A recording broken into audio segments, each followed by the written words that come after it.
Hello बच्चों, welcome to my YouTube channel ज्ञान के पिटारे में। आज हम स्वर सीखेंगे। चलो।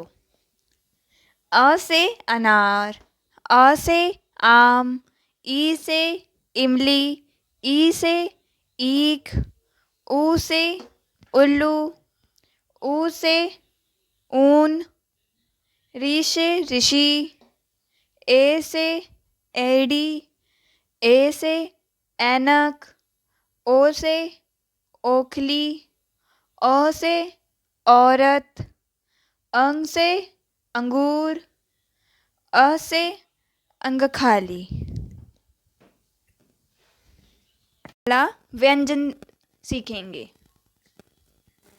क से कबूतर, ख से खरगोश, ग से गमला, घ से घड़ी, ण खाली, च से चम्मच, छ से छाता, ज से जहाज, झ से झंडा, ड़ खाली, ट से टमाटर, ठ से ठठेरा, ड से डमरू, ढ से ढक्कन, ण से खाली, त से तरबूज, थ से थर्मस, द से दबाद, ध से धनुष, न से